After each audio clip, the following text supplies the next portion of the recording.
Licença paternidade, licença maternidade. Você sabe quais são os seus direitos? Quais são os seus deveres? Quanto tempo você pode se ausentar do trabalho? O nosso convidado de hoje é Eli Alves da Silva, advogado especialista na área trabalhista. Não perca, daqui a pouco, no Ponto de Equilíbrio.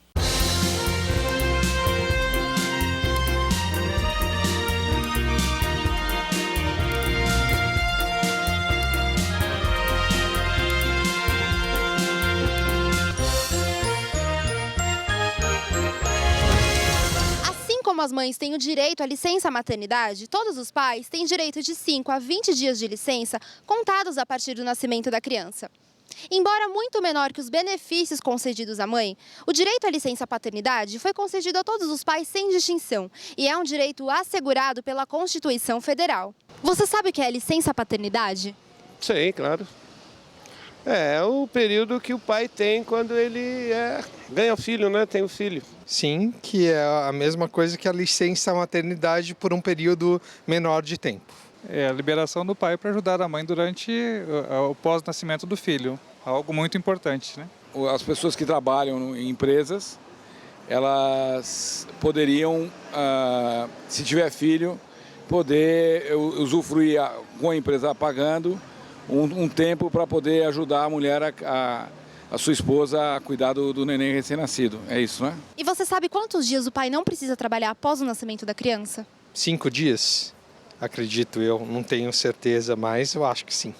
Eu acho que era uma semana, até há pouco tempo atrás, né? Mas agora estão mudando, né? Estão com um projeto aí para mudar, ficar mais tempo, é isso? 1 mês ou 2 meses, alguma coisa assim.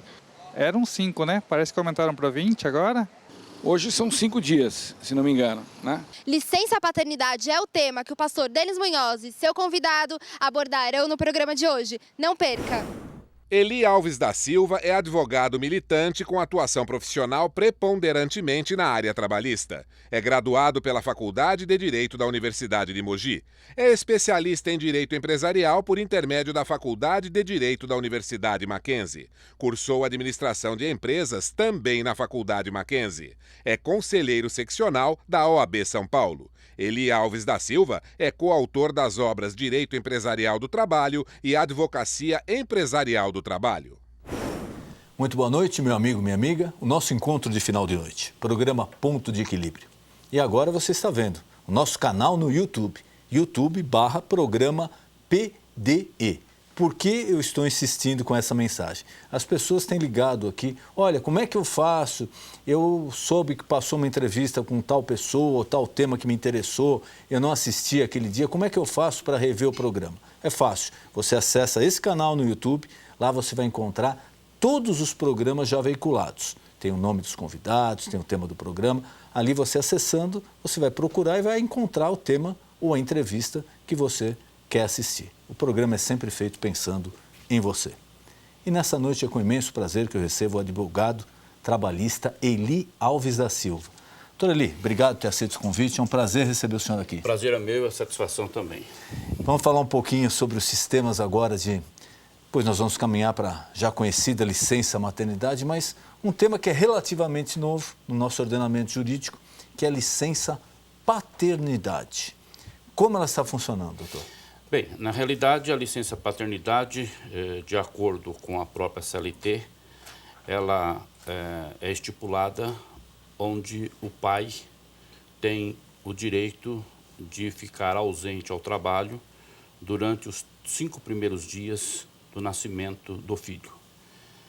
Isso veio agora, a partir do dia 8 de março, especificamente, uma alteração na legislação, onde dá a possibilidade desse empregado, ou seja, do pai, poder ter prorrogado esses 5 dias para 20 dias.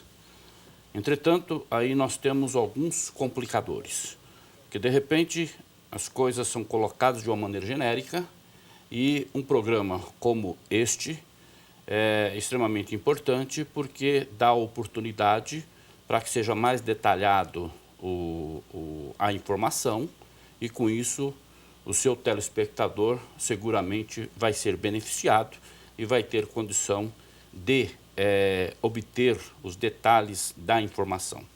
Então, no primeiro momento, quando se coloca que agora a licença paternidade passa para 20 dias, dar-se a impressão que todos os empregados pais passarão a ter os 20 dias de descanso para estar acompanhando a criança e, evidentemente, a própria esposa ou companheira. Na realidade, existem algumas regras que são estipuladas para que exista essa concessão dos 20 dias. Quer dizer, não é automático. Não é automático. Primeiro, porque para que esse empregado faça a opção para ter os 20 dias, ou seja, 15 dias além daqueles 5 que já está estipulado e que agora passa a integrar mais esses 15 dias, depende, primeiro, de que o pai faça essa opção até 2 dias após o nascimento da criança. Então, se ele fizer essa opção, ele poderá ter estendido de 5 para 20 dias o período da licença paternidade.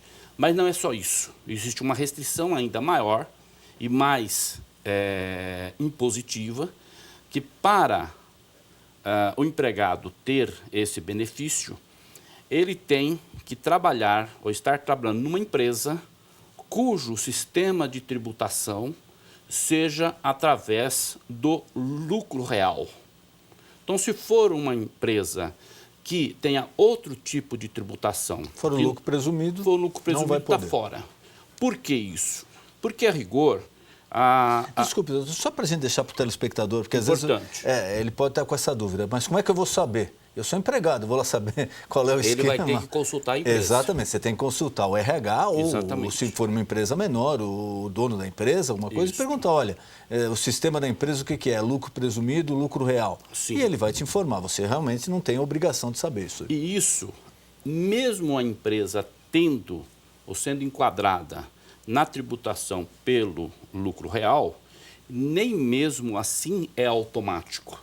A necessidade da adesão também da empresa a um programa que se chama Empresa Cidadã, que dá essa condição para que o empregado possa fazer essa opção. Então, na realidade, como eu disse, é muito importante que o empregado não fique iludido que uma vez nascendo o seu filho, ele vai poder ficar 20 dias. Não. Na realidade, depende desses requisitos. Eu vou repetir. Até 2 dias após o nascimento do filho, ele tem que fazer essa opção. Essa opção ele vai fazer e vai vai estar tendo a guarida se ele estiver trabalhando na empresa cujo sistema de tributação seja pelo lucro real. E, além disso, que essa empresa esteja enquadrada ou inscrita no programa de empresa cidadã. Isso, evidentemente, vai depender da empresa em aderir a isso ou não. É evidente que a gente pode falar no que diz respeito ao pai e também a gente vai ter a oportunidade de falar sobre a mãe, que é a questão da licença maternidade. Como nós estamos focando neste momento em relação ao pai, é importante o seguinte, muitas vezes isso pode ser absorvido ou de interesse do empregado que, de repente, esteja numa faixa salarial menor, vamos dizer assim, ou seja, na base da pirâmide organizacional. Porque, normalmente, quando você pega um executivo ou alguém numa linha intermediária dentro dessa pirâmide organizacional, ele, seguramente, nem ele vai querer ficar 20 dias afastado do trabalho dele, por mais importante que seja aquela causa de estar juntamente com a esposa, com a companheira, ou seja, com a mãe do filho dele, e também dando uma assistência para a mãe. Que dependendo da função dele na empresa, realmente é uma coisa praticamente impossível. Exatamente. Então, muitas vezes, como a gente sabe, determinados níveis dentro dessa pirâmide organizacional, acaba até as férias, ele preferindo fragmentá-la, tá? Para receber e para gozá-la semanalmente, apesar disso ser uma questão também de risco por parte do empregador, porque a lei determina que as férias sejam de 20 dias e mais 10.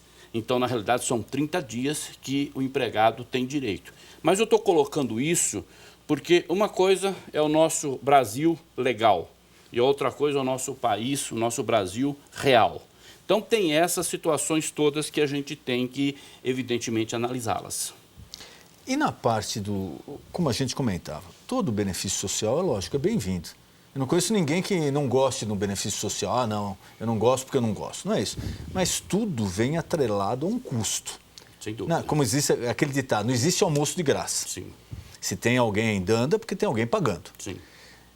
Esse custo que muito se fala, principalmente nesses momentos de crise, nesses momentos que nós precisamos exportar, nós precisamos procurar alternativas para gerar emprego, se fala do custo Brasil, que é muito elevado e o nosso produto chega lá no exterior muito caro.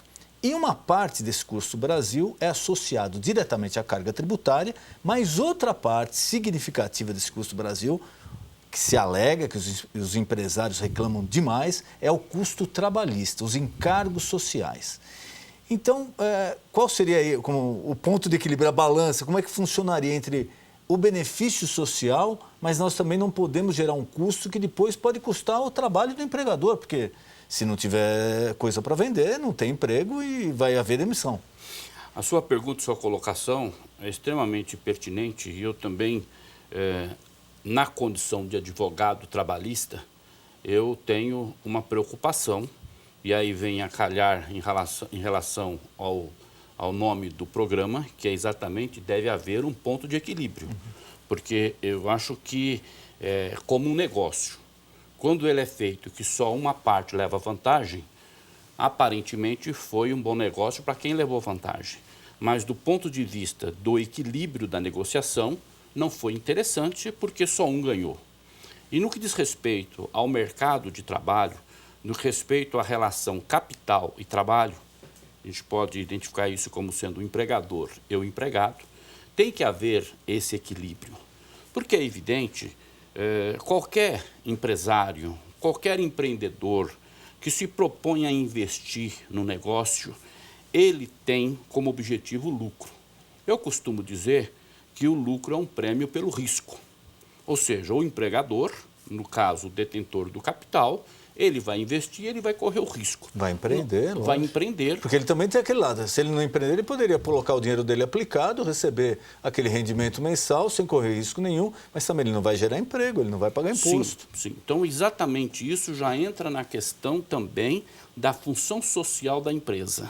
Ou seja, a empresa tem essa função social. Neste aspecto do que você levanta, no que diz respeito à questão do custo Brasil, é realmente algo que deve haver uma preocupação.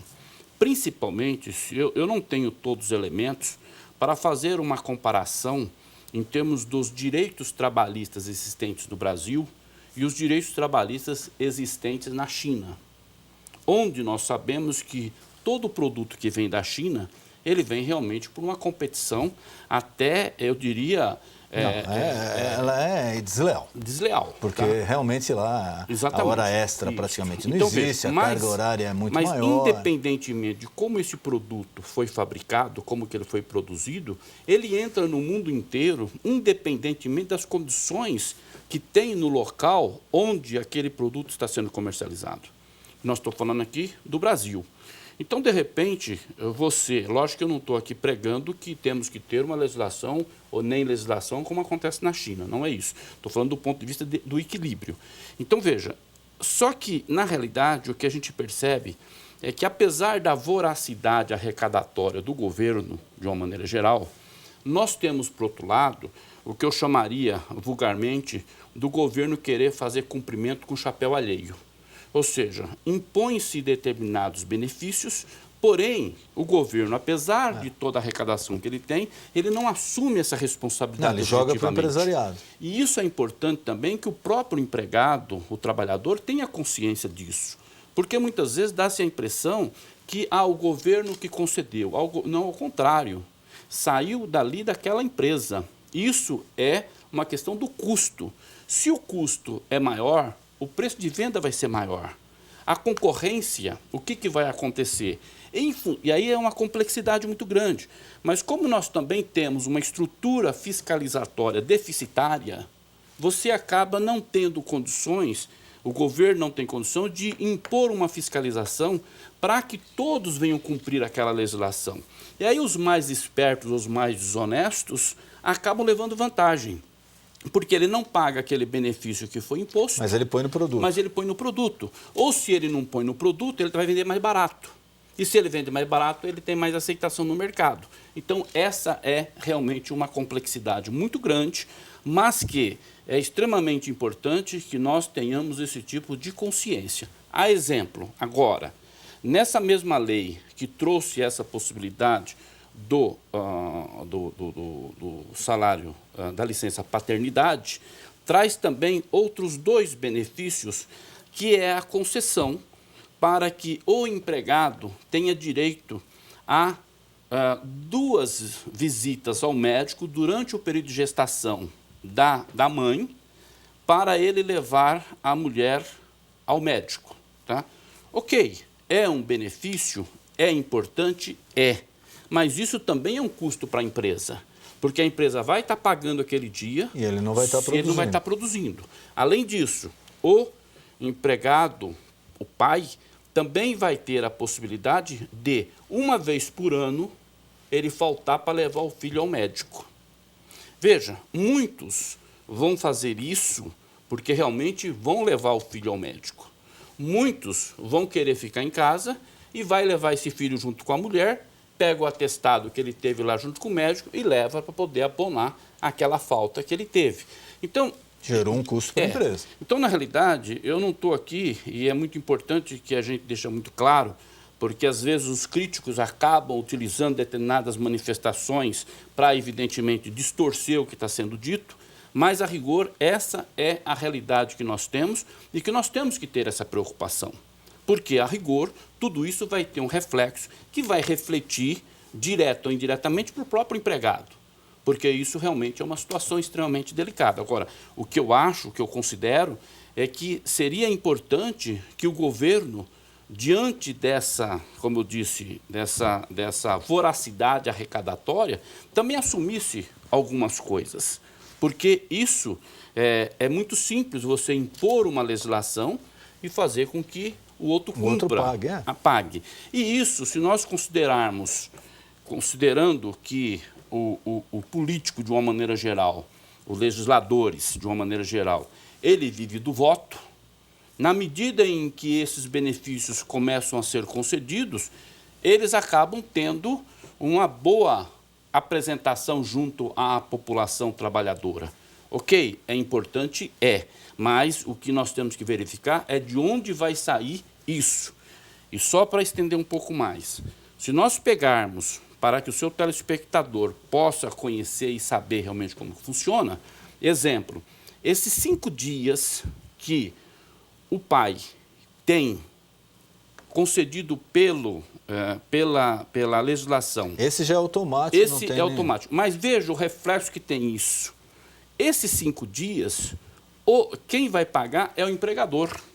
Não é a Previdência Social. Se nós pegarmos do lado da mãe, a mãe tem 4 meses após a gestação de licença maternidade. Como que ocorre isso? Esses 4 meses, a empresa faz o pagamento do salário integral da mãe e ela vai descontar na Previdência Social. Agora, veja só, se você pega uma empresa de médio porte, grande porte, onde a arrecadação mensal dessa contribuição previdenciária é um valor que cubra aquelas mães que receberam o salário maternidade, sem problema. Agora, se for uma empresa menor, que ela, de repente, o dinheiro que ela tem para arrecadar, recolher para a Previdência Social, seja menor do que ela adiantou, ele vai demorar quanto tempo para recuperar aquilo? E aí está penalizando o pequeno empresário. Exatamente. E, por outro lado, também, e aí nós estamos aqui só fazendo, eu estou aqui quase que só fazendo crítica, mas é uma questão de levantar a questão para a gente também poder saber pensar a respeito de tudo isso. Porque quando você pega, no caso, isso que eu estou colocando, esse custo vem indiretamente para a empresa, porque tudo aquilo que está sendo pago é como se o empresariado estivesse financiando o próprio governo. Porque primeiro ele paga, para depois ele ter a restituição, que não é nem restituição, é abatimento naquilo que ele já pagou, que ele já adiantou. Então, na verdade, o fluxo de caixa do governo não é imediato, não é despendido imediatamente quando ocorre aquele fato que é o pagamento daquele benefício para aquele empregado. Acho que a gente tem que ficar muito atento para não correr aquele risco de você ter todos os direitos do mundo, você só não vai ter uma coisa, o emprego. Exatamente. Esse é o pior dos mundos. Porque às vezes se fala, não, mas tem que dar isso, tem que dar, tá bom, mas vai chegar uma hora que quem está empregado tem tudo aquilo, mas e quem tem o emprego? Isso. Quem vai ter o acesso ao emprego? É isso que a gente deve pensar. Né? Agora, é evidente, também temos que considerar o seguinte, se existe a lei, deve ser cumprida. Sem dúvida. Certo? Quer dizer, quem tem a responsabilidade de implementar a lei é o governo. Agora, uma vez implementada essa lei, ela tem que ser cumprida. E aí cabe ao empregado, ele correr atrás para poder realmente que seja cumprido. Né? Por isso que a gente verifica que os conflitos trabalhistas no Brasil só tendem a crescer em função disso. Porque existe o direito, de repente a empresa ou por maldade ou por falta de condição não consegue cumpri-la e aí deixa isso com um vácuo. E isso, consequentemente, vai gerar um processo trabalhista quando esse empregado deixar aquela empresa. E assim... Porque aquela história, não adianta, o juiz pode... Ele, olha, tira um gato do bolso agora. Se você não tem o gato para tirar do bolso, não adianta. Não adianta. Quer dizer, se você pega uma empresa que já está passando por uma dificuldade, você coloca mais encargo no ombro dessa empresa, ele não tem como marcar. A verdade é lógico. É o que o senhor falou, tem gente que é desonesta, tem gente que não cumpre mesmo. Mas a grande maioria que não cumpre é por impossibilidade financeira. Sim, sim. E aí fica vulnerável diante daquilo que... Cria um passivo trabalhista que ele não sabe como é que ele vai administrar, onde é que vai terminar isso daí. Exatamente. E por isso que é muito importante que o empregador tenha a preocupação de poder ter a avaliação do seu passivo trabalhista. Se ele, de repente, está deixando de pagar, ele tem que saber... Qual o custo? Qual o custo disso. Porque hoje, se você considerar o passivo trabalhista, que ele basicamente é corrigido pela TR mais 1% de juros, começa a ser um valor muito expressivo. É um dinheiro caro. E, por outro lado, hoje em dia você tem a agilização da própria tecnologia, vamos dizer assim, onde, de repente... O que acontecia no passado é que chegava o processo se arrastando o tempo todo, chegava no final, alguém lá oferecia uma empilhadeira, uma máquina velha com penhora, aquilo seria avaliado, até ia leilão, chegava no leilão, ninguém tinha interesse, começava tudo de novo. Hoje não. Havendo a condenação, o juiz simplesmente colocando a senha dele, já bloqueia o dinheiro da empresa lá na conta corrente dela, para poder pagar aquele débito trabalhista. Então, as coisas vão se fechando de uma forma onde, de repente, se a pessoa, ou seja, esse devedor, muitas vezes contumaz, que ele acha que vai levar vantagem, ele vai chegar num momento que ele vai ficar encurralado, não tem para onde correr e vai ter que pagar. E, às vezes, essa história de bloqueio, os empresários também reclamam muito, que às vezes acontece o seguinte, está se discutindo, chegou num valor, não pagou, não depositou, ocorre o bloqueio. Mas não ocorre o bloqueio só daquele valor. Às vezes ocorre um bloqueio maior e em outras contas da empresa. Às vezes, por exemplo, você está com uma folha de pagamento para fazer, chegou um bloqueio de uma reclamação trabalhista que te bloqueou em 5 bancos. O mesmo valor ou um valor até superior. Aí o que acontece? Você não consegue fazer o pagamento da folha. Na realidade, isso já está corrigido. Na realidade, quando se faz essa ordem, ela vai para todas as instituições financeiras. Que é feita pelo CNPJ. Que é feita pelo CNPJ. Mas já existe, quando vem a informação, o juiz já desbloqueia automaticamente aquilo que ultrapassou a ordem dele. Então, isso já está sendo feito. Então, na realidade, se isso não acontecer, porque houve uma falha interna da própria do próprio cartório, da secretaria da vara do trabalho. Então, na realidade, isso, com uma simples petição, deve se resolver. Então, mas a história da agilidade. Às vezes é numa véspera de uma folha de pagamento e aconteceu um caso que até um cliente que ele teve, foi digitado errado o valor, foi digitado o CNPJ da empresa dele. Então, ele foi pura e simplesmente bloqueado em 2 trilhões de reais, ou seja, o PIB do Brasil. Ele demorou 48 horas para desbloquear. Quer dizer, não deveria demorar 48 segundos, porque qualquer pessoa de bom senso sabe que não existe uma dívida de 2 trilhões de reais. Mas é aquela história, a gente tem que tentar agilizar também essa parte da Justiça do Trabalho, porque ele ficou desesperado, imagina, com tudo parado, porque foi digitado, ao invés do valor, e era uma execução, se eu não me engano, de 40 mil. Foi digitado o CNPJ da empresa, foi para 2 trilhões a execução. Não, realmente, eventual distorção pode até ocorrer.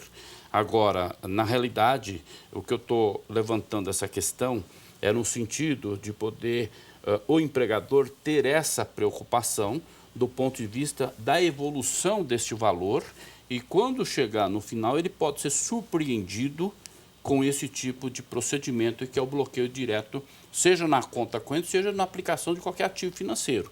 Então, realmente é algo que não vai ficar livre. Isso vai chegar num ponto que ele vai ter que cumprir aquela determinação judicial à vida, né? Mas você me permite que a gente fugir um pouquinho, não, por favor. Mas é mais no sentido de poder mostrar também as consequências de tudo isso, né? Basicamente, com respeito a essa questão da licença paternidade, eu acho que basicamente é isso. E nós temos a questão que vem vinculada a isso, que é a licença maternidade, que também é da mesma forma. Hoje nós temos a legislação que concede os 120 dias, que na realidade aí nós estamos falando de 4 meses, e existe a possibilidade de haver também essa prorrogação diante das mesmas sistemáticas que a empresa tem que estar enquadrada, ou seja, fazer parte do programa de empresa cidadã, que ela tem que ser tributada pelo lucro real e a empregada tem que fazer essa opção, aí não é até o 2º dia do nascimento, é até um mês, ou seja, seria em regra 30 dias dela fazer essa opção. A partir daí, ela fazendo a opção, estando integrada, a empresa, depois que terminar aquele período dos 120 dias, ela pode prorrogar por mais 60 dias, que vai, então, até 180 dias. 6 meses, praticamente. 6 meses. E, na realidade, aí a sistemática é a mesma e o que nós temos que considerar é exatamente isso. Dependendo do nível hierárquico que essa mãe ocupar dentro da empresa, muitas vezes ela pode não ter interesse em prorrogar para 180 dias, por mais importante que possa ser esse período de convivência com o filho, né? E, veja, tudo isso que nós estamos falando, nós não estamos aqui analisando o aspecto da importância da convivência da criança com a mãe e com o pai. Nós não estamos analisando isso. É evidente que ninguém tem dúvida disso, que essa convivência do pai e a mãe junto com a criança, isso tudo traz um benefício para a criança. Entretanto, nós temos também que ter consciência da nossa realidade, a realidade de cada um. Ou seja, de repente, o pai, nesse período da própria licença paternidade, está ali junto com o filho, só que a realidade dele, depois desses 20 dias, vamos admitir assim, o sujeito mora a 3 horas de trânsito e de condução do local de trabalho dele. Então, ele vai sair de casa, o filho está dormindo, e quando ele retornar, o filho está dormindo. Dormindo de novo. Então, ele vai ter tempo no final de semana. Então, é evidente que toda essa proteção, do ponto de vista da criança, é importante, porém, nós também temos que ter consciência da nossa realidade. E o que é necessário? É necessário que realmente as pessoas tenham consciência de que, na medida que ela tenha disposição, na medida que ela tenha essa responsabilidade enquanto pai, enquanto mãe, que ela possa se dedicar o máximo de tempo disponível para aquela criança. Agora, é evidente que essa pessoa não vai poder deixar de trabalhar para poder estar junto com a criança. Depois desses 20 dias, se assim for o caso, e da mãe mesmo que seja a partir dos 180 dias. Então, na realidade, nós temos aquilo que eu falei, o nosso país legal e o nosso país real. Então, a situação realmente é bastante complexa, bastante difícil, mas o mais importante de tudo isso que eu considero é que as pessoas tenham responsabilidade, que as pessoas tenham a participação ativa e afetiva em relação aos seus filhos.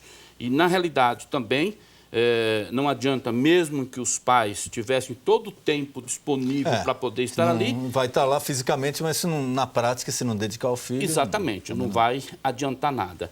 E é importante também um dado a respeito dessa questão da licença paternidade, 2 pontos importantes. Primeiro, que para a concessão dessa extensão do pai de 5 para 20 dias e da mãe dos 120 para os 180 dias, primeiro, importante que eles estejam dedicando o seu tempo ao filho. Então, não dá para, de repente, vamos admitir hipoteticamente, que a mãe mande a criança para a escola, ou num berçário, seja lá o que for. Passeando. Então, vamos dizer, isso seria possível depois de 3, 4 meses de idade. E, além disso, também nesse período da concessão desse benefício, seja do pai até 20 dias extensivo e da mãe os 180 dias, nesses períodos respectivos, o pai não pode e a mãe não podem ter outra atividade remunerada. Não, lógico, porque senão, seria até incoerente. Exatamente, né? Mas isso a própria lei já define isso também como uma restrição. Doutor, eu queria mais uma vez agradecer a presença, nosso tempo já está se esgotando e queria colocar à sua disposição algum recado que o senhor queira passar ao telespectador, alguma coisa que eu não perguntei, por favor, fique à vontade. Não, eu evidentemente quero agradecer o convite, quero agradecer aqui a receptividade, realmente foi um prazer e uma satisfação poder estar aqui conversando contigo e evidentemente transmitindo alguma informação de alguma forma que seja útil para os telespectadores e, acima de tudo, eu acho que nós temos que ter, como cidadãos, a preocupação realmente de assumir as nossas responsabilidades. Eu acho que nós vivemos uma crise moral e onde todo mundo só é inteligente e só é bem-sucedido se for, entre aspas, desonesto. Então, isso realmente nós temos que não querer aqui a utopia, né? Mas, pelo menos, como objetivo nosso, de uma maneira geral, procurarmos realmente assumir uma nossa responsabilidade e procurarmos sempre ser cidadãos de bem. Doutor, muito obrigado. Muito obrigado. Foi um prazer recebê-lo aqui. Obrigado, viu? O nosso encontro de final de noite, programa Ponto de Equilíbrio. Boa noite.